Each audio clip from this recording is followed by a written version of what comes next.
మీరు ఎలాంటి బిజినెస్ చేస్తున్నా ఏఐ టూల్స్ ద్వారా మీ బిజినెస్ ని డబుల్ చేసుకోవచ్చు. జస్ట్ 49 రూపీస్కే ఏఐ టూల్. నమస్తే, వెల్కమ్ టు సుమన్ టీవీ. నేను కీర్తి. ప్రస్తుతం మనతో ఉషా వేమూరి గారు ఉన్నారు. వీరు మోటివేషనల్ స్పీకర్, కౌన్సిలర్, ఇంకా ట్రైనర్. వీరితో ఈరోజు కొన్ని విషయాల్ని మనం డిస్కస్ చేద్దాం. నమస్తే అమ్మా. నమస్తే కీర్తి. మనం జీవితం గురించి సంబంధించి చాలా బాగా మనకి ఇప్పుడు స్టోరీస్ మీరు మాతో కొన్ని కథల రూపంలో చాలా షేర్ చేస్తూ ఉన్నారు. అయితే ఈరోజు మాకు ఇదే ప్రాసెస్లో ఏం స్టోరీ మాతో ఈరోజు షేర్ చేస్తారు? నేను ఇందాక మనం అనుకున్నట్టుగా థియరీ ప్రాక్టికల్లో ప్రాక్టికల్ కూడా ముఖ్యమే కదా. సో అసలైన ఆచార్యులు, గురువులు ప్రాక్టికల్ ద్వారా వాళ్ళు అనుకున్న థియరీ ఎట్లా చెప్తారో ఒక చిన్న కథ చెప్తాను. ఒక గురువు గారు జెన్ మాస్టర్ గురించి చాలా మందికి తెలిసి ఉంటుంది. వాళ్ళు జాపనీస్ గురువులు, వాళ్ళు జెన్ ఫిలాసఫీ బోధించేవాళ్ళు. వాళ్ళది ఎంత పాజిటివ్ థింకింగ్ ఉంటే జస్ట్ ఒక మాట చెప్పడం కోసం చెప్తున్నాను. వాళ్ళు ఎలా టీచ్ చేస్తారు అంటే, ఇప్పుడు మనం ఒక గ్లాస్లో నీళ్లు పోసి ఒక దగ్గర పెట్టినప్పుడు ఎన్ని నీళ్లు ఉన్నాయి ఇందులో అని అన్నప్పుడు మన మెంటల్ స్టేట్ని బట్టి మనం రిప్లై ఇస్తాంట. చూసేవాళ్ళు అయ్యో సగమే నీళ్లు ఉన్నాయంటారు కొంతమంది, నెగిటివ్ పీపుల్. పాజిటివ్ పీపుల్ ఏమంటారు, గ్లాస్లో మోర్ దెన్ హాఫ్ బోల్డ్ నీళ్లు ఉన్నాయి మన అవసరానికి అని వాళ్ళు అంటారు. Same glass of water, perception difference. చూసే కన్ను దృష్టిని బట్టి మనకి సృష్టి మారుతుంది. సో ఈ జెన్ మాస్టర్స్ ప్రాక్టికల్గా వాళ్ళ శిష్యులకి లైఫ్ లెసన్స్ ఎంత బాగా టీచ్ చేస్తారో అది చాలా పేరు అనమాట వాళ్ళకి. ఆ జెన్ స్టోరీస్ చాలా బ్యూటిఫుల్గా ఉంటాయి. మీరు అడగంగానే నాకు ఇమ్మీడియట్గా ఒక జెన్ స్టోరీ గుర్తొస్తుంది. అందుకని ఆ స్టోరీ ఒకటి చెప్పుకుందాం ఇవాళ దీంట్లో. ఇందులో ఏమవుతుందంటే, ఒక జెన్ మాస్టర్ వాళ్ళ ఆశ్రమం ఉంటుంది. ఆశ్రమం ఎదుర్కొండానే వాళ్ళకు ఒక లేక్. న్యాచురల్ ఎన్విరాన్మెంట్స్లో యూజువల్గా ఆశ్రమాలు అవి పెట్టుకుంటారు కాబట్టి ఆశ్రమం ఎదుర్కొండానే ఒక లేక్ ఉంది. సరే, ఒక శిష్యుడు వచ్చాడు. ఇద్దరు కలిసి అలా వెళ్ళబోతూ ఉంటే జెన్ మాస్టర్ అన్నారు, లోపలికి వెళ్ళి నువ్వు కొంచెం ఒక చిన్న కంటైనర్లో సాల్ట్, ఉప్పు తీసుకునిరా. ఉప్పు మామూలుగా మనం టేబుల్ సాల్ట్ ఏదో ఒకటి తీసుకురమ్మన్నారు. సరే, అతను వెళ్ళి ఒక కప్లో ఉప్పు తీసుకుని వచ్చాడు. కొంచెం ఉప్పు నోట్లో వేసుకో అన్నారు. వేసుకున్నాడు. ఎట్లా ఉంది అంటే, అబ్బా భరించలేకపోయాను, చాలా ఉప్పు కషాయం అన్నాడు కదా. సరే పోనీలే, ఇప్పుడు రా అలా వెళ్తూ మాట్లాడుకుందాం. సరే అని చెప్పి నది లేక్ దగ్గరికి వెళ్ళారు. ఆశ్రమం ఎదుర్కొండాని లేక్ దగ్గరికి వెళ్ళి, ఇప్పుడు ఒక గ్లాస్లో నీళ్ళు తీసుకో. గ్లాస్లో ఒక 3/4 వరకు నీళ్ళు తీసుకున్నాడు. అందులో ఒక 1/2 స్పూన్ ఉప్పే, ఇప్పుడు తాగు. ఆ నీళ్లు తాగాడు. ఇప్పుడు ఎలా ఉంది అంటే, ఇందాకటంత కాదు కానీ ఉప్పగా ఉంది, తాగలేకపోయాను, చాలా ఉప్పగా ఉంది, తాగలేకపోయాను అన్నాడు. ఓకే సరే, ఇప్పుడు ఆ గ్లాస్ పక్కన పెట్టేసి ఒక గుప్పెడు ఉప్పు ఆ గిన్నెలోంచి తీసుకుని లేక్లో వేసేసి, ఇప్పుడు చేత్తో ఆ నీళ్ళు తీసుకుని తాగు, లేక్లో అది వేసేసాక ఆ నీళ్లు అన్నాడు. సరే ఉత్సాహంగా, ఓహో ఎలా ఉంటుందో మార్పు. తనకు కూడా కొంచెం 2 స్టేజ్లు దాటేసరికి తెలుసుకోవాలని ఉత్సుకత, చాలా ఎక్సైటెడ్ ఉన్నాడు శిష్యుడు. సరే, వెంటనే ఆ నీళ్లు తాగి చూసి, అసలు ఉప్పు రుచి తెలియట్లేదు గురువుగారు, అస్సలు ఉప్పు ఉన్నట్టు కూడా తెలియట్లేదు అన్నాడు కదా. దీని నుంచి మనకేమర్థమైంది అన్నారు. కీర్తి, మనం ఆలోచిస్తే కనుక జెన్ మాస్టర్ చెప్పే ముందర అసలు మనకేమనిపిస్తుంది అంటే, దీని నుంచి లెర్నింగ్స్ ఏమై ఉండొచ్చు నాకు అదే అంటే కనుక దేనికైనా కూడా ఫస్ట్ నాకు అనిపిస్తుంది టీచింగ్ మెథడాలజీలో కూడా మార్పులు రావాలి అని.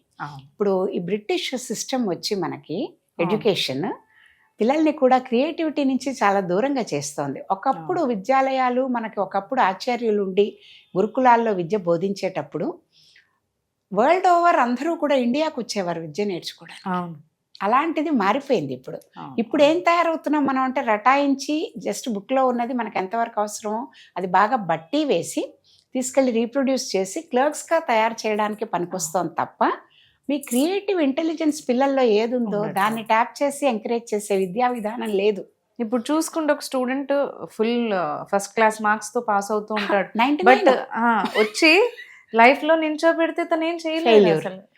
ఏంటి థియరీ తెలుసు, ప్రాక్టికల్ తెలియదు. ఈ కథ అది చెప్తోంది. ప్రతిదీ థియరీ ఎంతో నేర్చుకుంటాం, ప్రాక్టికల్ మనం అనుభవించి చూస్తే తప్ప ఆ థియరీకి ఉన్న విలువ ఏంటి అని తెలియదు. ఉప్పు చెడ్డదా మంచిదా, ఉప్పుకుండే క్వాలిటీ ఎప్పుడు ఉప్పుకే ఉంది, చెడ్డా కాదు మంచి కాదు. దాన్ని ఒక పరికరంలాగా వాడినప్పుడు పాత్ర ఎంత పెద్దదో ఆ పాత్రలో వేసే దాన్ని బట్టి ఉప్పు రుచి మారుతూ ఉంటుంది. ఎంత బాగా చెప్పాడు ఆయన. ఫస్ట్ ఒట్టి ఉప్పు ఒకటి నోట్లో వేసుకోమన్నాడు, భరించలేము. కదా. ఇప్పుడు ఏదైనా వస్తువులో ఉప్పు వేసినా కూడా మనకి తయారు చేసుకున్న వస్తువుకి ఎంత అవసరమో అంత ఉంటే తినగలం, ఎక్కువైతే తినలేం కదా. అవును అవును. కదా ఉప్పు అసలు లేకపోయినా టేస్ట్ ఉండదు, ఉండదు. ఎక్కువైనా గానీ అదే. మనకి డబ్బు taste గురించి ఉండదు. కూడా అదే చెప్తారు. డబ్బు కూడా మనకు ఎంత ఉండాలి అని అంటే మన కాలు షూ సైజ్ ఏది ఉందో ప్రతి వాళ్ళకి కూడా ధనం అంతే ఉండాలని చెప్తారు. చాణక్యులు లాంటి నీతి శాస్త్రాలు బోధించిన వాళ్ళు, అర్థశాస్త్రం బోధించిన వాళ్ళు కూడా అదే చెప్తారు. సో అప్పుడు ఏమవుతుంది, మన కాలు సైజ్ కంటే పెద్ద షూ వేసుకుంటే బొక్కబోర్ల పడతాం, కరెక్ట్. చిన్న షూ వేసుకుంటే కాళ్ళకన్నీ గుచ్చుకుంటాయి. అవును అంటే తక్కువ డబ్బు ఉంటే డబ్బుకి ఇబ్బంది పడతాం, అవును. చాలా ఇంకేం గురించి ఆలోచించడానికి లేదు. ఎక్కువ డబ్బు ఉంటే ఆ డబ్బు ఏం చేయాలో తెలియక రకరకాలుగా చెడ్డ అలవాట్లు నేర్చుకోవడం, దుర్వినియోగం చేయడం చేస్తాం. జరుగుతుంది. ఎంత కావాలో అంత ఉండాలి.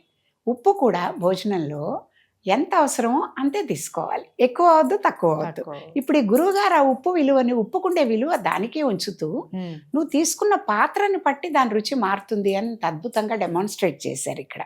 అవును. అంటే గ్లాస్లో నీళ్ళలో తీసుకున్నప్పుడు కొంచెం కొంచెం. తగ్గింది మామూలుగా తీసుకున్న దానికంటే. అవును. అదే లేక్లోకి వెళ్ళి అక్కడ చెరువు దగ్గరికి వెళ్ళి అందులో వేసినప్పుడు అసలు ఆ రుచే తెలియదు. తెలియలేదు. అంటే సమస్యలు కూడా చాలా వస్తూ ఉంటాయి జీవితంలో.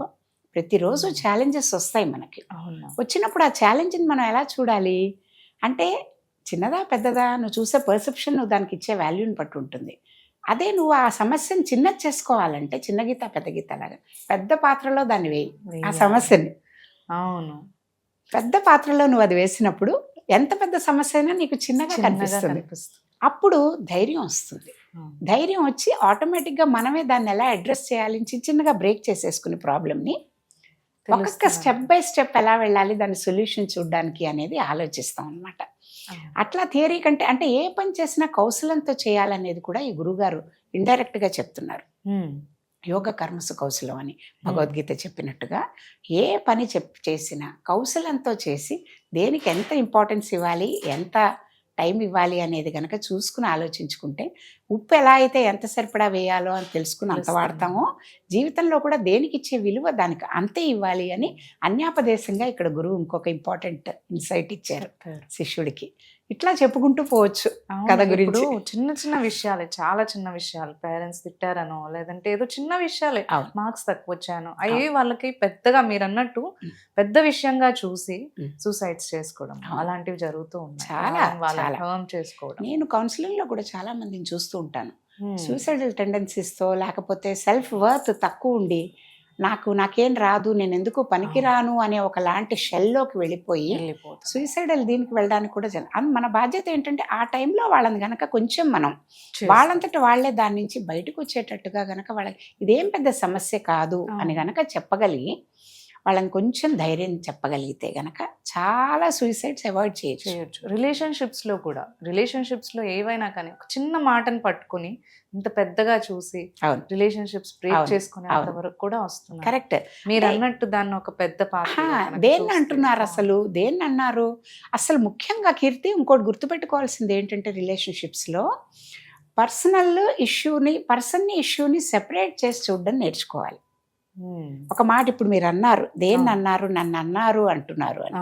సో ఇష్యూ ఏమిటి, పర్సన్ ఎవరు అని చూసాం అనుకోండి, వాళ్ళు అంటున్నది ఇష్యూని అయితే కరెక్ట్ చేసుకోవచ్చు, నన్నేం అనలేదు. ఎక్కువ సార్లు ఇష్యూ మీదే ఉంటాయి అంటే వీళ్ళు సరిగ్గా చేయలేదు, యోగ కర్మస్ కౌశలం సరిగ్గా చేయి నెక్స్ట్ టైం. నిన్నేమన్నారు, నిన్నేమనలేదు, నన్ను అన్నారనే వెళ్తారు, పర్సనల్ గా తీసుకుంటాం. సో పర్సన్ ని ఇష్యూని సెపరేట్ చేసుకుంటే అది సరిగ్గా జరగలేదని చెప్పినా ఆ కమ్యూనికేషన్ స్టైల్ సరిగ్గా చెప్పిన వాళ్ళ వల్ల అవతల మనిషికి ఏం అనిపించదు. కరెక్ట్. అది ప్రాక్టీస్ చేయాలి. Okay ma'am, thank you so much.